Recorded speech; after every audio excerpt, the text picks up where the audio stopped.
Hey, here's a history lesson for y'all. Y'all that appreciate bass fishing history. I got something for you maybe you never heard of before. Cold day after Thanksgiving. 38 degrees. We'll be fishing and weather this cold in a couple days. Oh boy. We'll talk at you in a minute. We're hitting that dead zone. We're thinking what I gotta do to make this work. Never got a bite. Oh, good God, that was a monster. Oh, that hurt.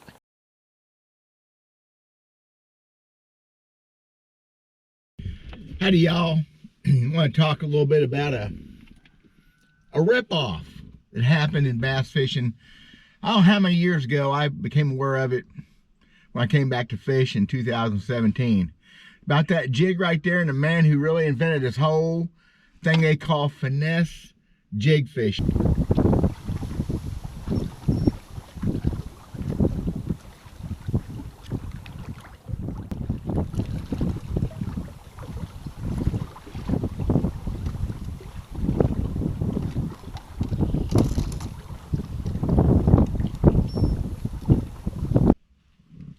Years ago, the live rubber bass jig became really popular in the late 70s, early 80s. I think I threw it the first time in 1980. Bo Dowden won the Bassmasters Classic on it, St. Lawrence River, with a jig and frog, pork frog. That was the advent. Before then, we'd thrown hair jigs and bucktail jigs, such like that. So along comes the live rubber jig, and my buddy, hero, mentor down here at Lake Ozarks, Guido Hibdon, won, I think 80 and 81, he won his first Bassmaster events on Lake Ozarks, which started his career as a professional bass fisherman, and primarily using that live rubber jig with a pork frog. Tremendous bait to this day. I know all the modern stuff. I had a guy tell me once it wouldn't work anymore. It's crazy. Of course it works. So anyway, a backstory on Guido Hibdon. And if you don't know who Guido, if you don't know who he is, I don't know if you're watching this channel because you're bored or what. Bassmasters Classic Champion, 1988, Angler of the Year, a tremendous teacher, a tremendous thinker. The man never quit thinking bass fishing, what it would take to improve baits. He was a tinkerer, an innovator, and that's just a fact. I don't have to fluff up. He's been gone a few years, and I think about him every single day. How's that for weird? So what we had the live rubber jig, the full skirt, whatever trailer you liked, live rubber jig. Back in the late 70s, early 80s, his son Dion, also Bassmasters Classic champion, Forest Wood Cup champion, another friend of mine, I mean, a true hero who's a friend of mine. He come up with the Fire Claw Crawdad. And there's a lot of stories about that, and I never have talked to him really personal, but come up with that crawdad they poured for a school project. Anyway, Geet embraced that as a good trailer for a bass jig. And when that thing hit the market, now I could be wrong on this. This is just backstory. I think it was 21st Century Tackle Company. And I believe about 81, because that was the first year I tied the finesse jig. Ooh. And I think all that Geet and them was doing at the time, they made a trimmed down version of the jig like this, and truthfully just used less skirt material, trimmed down so it showed off the crawdad more. I think that was the point of it. And it was called the Dion Fire Claw, that's for sure. I think it was 21st Century Tackle Company was the first ones commercially build that bait. The Dion Fire Claw. Later on, Lucky Strike made them, and that's actually a Lucky Strike right there from the 80s. And they changed it to a Guido Bug instead of Dion Fire Claw. Makes sense. But Geet and Dion, whatever, especially, I mean, Geet's a tinkerer. Dion says he's got to go fishing. Trim that bait up, I think, to more show off the crawdad, to be called a finesse jig. So when I saw this thing, I came back to fish in 2017 after being done for 17 years, and I saw the Aikens finesse jig. I got a little torqued because there's no doubt what happened to me. What happened was people saw that bait and decided to run with it.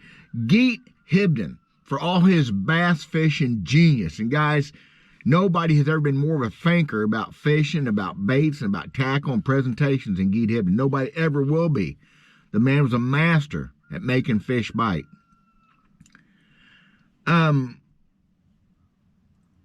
Probably was not a good businessman, possibly.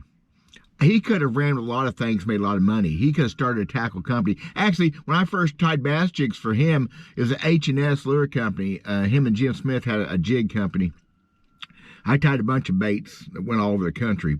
Regular live rubber bass jigs. Which that's a silicone jig. There's the old school live rubber. I still prefer it most of the time, by the way, because I'm old and school. Geek could have been big. He could have... Instead, he let other companies use his name, and I know royalty checks probably still come into Stella to this day, thank God. He always said the flying lure was the best thing ever happened to him. Alex, Kason, Alex, the flying lure, which actually does work. That flying lure, it really, it's weird. It does kind of work. Just weird, like the helicopter lure. You got to think a little bit outside the box sometimes. So anyway, Geet come up with this jig. It became the finesse jig. So I guess Jim Aikens, whoever named it a finesse jig because it's a smaller profile, smaller bait. And now I see him. What got me on this while ago, I was watching an old episode of Bassmasters from 2007 or something while ago, and they're showing a guy, or anyway, showing a guy throwing a finesse jig, and all it was Geet's original invention. So I tied this bait the first time in 81. I remember the spring of 81, I was throwing this thing on my own head, bait I make myself, an Arky style head, with a pork frog, a spring lizard. It's a little bit bigger bait, and I was spanking them on Trimming Lake. I have never caught any more bass in my life, and occasional good fish.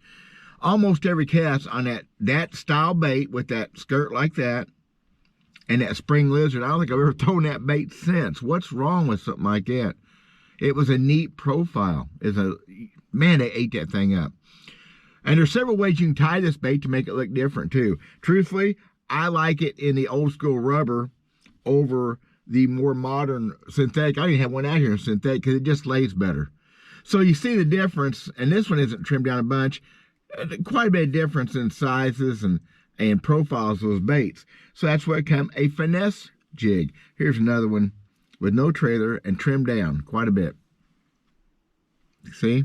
So, little 1/4 ounce. I'm still using the flip. I don't make it as a finesse bait. I still use my flipping hooks. I'm horrible. But it's getting to be time of year. I'll be throwing more of this stuff, which got me thinking about it also because the jig bite's been so horrible lately. But I love this bait. Guido Hibdon invented this bait. You know what's funny? The finesse jig thing, I can't tell you how many big old bass I've caught flipping this thing with a chunk or a trailer in brush piles and shallow water. If not being a finesse bait, it just has a way of showing off a trailer better. This with a plastic worm with a big paddle tail or a big G-tail on it is a tremendous bait. It gives a different profile. It falls different. It falls a little faster, so there's not as much bulk. I never considered a finesse jig. It was a way to show off that crawdad trailer, and it was a way to have a different look where everybody else was throwing. So that's kind of what it comes down to. And Geet invented that. Guido Hibdon, my hero, mentor, and thank goodness was a friend of mine for a few years. Used to go hang around his house. And I didn't do it when I was fishing. When I was fishing my best, I stayed away from Geet. There's a lot of guys glommed on to Geet, and I never did. I just felt horrible for him. Of course, he likes people hanging around, but I just never liked doing that. It was later on when I quit fishing, we'd go over and visit, and I was trapping. We'd sit down and visit, talk about animals, talk about hunting, and talk about fishing. And Geet was always behind his little table tinkering with baits. Y'all, there is nobody on the planet has ever tinkered with baits. I understand that Lawson, grandson Lawson, maybe Payton, are big about it too. They're always checking something new. They're always trying new things, and that's what fishing's all about for me.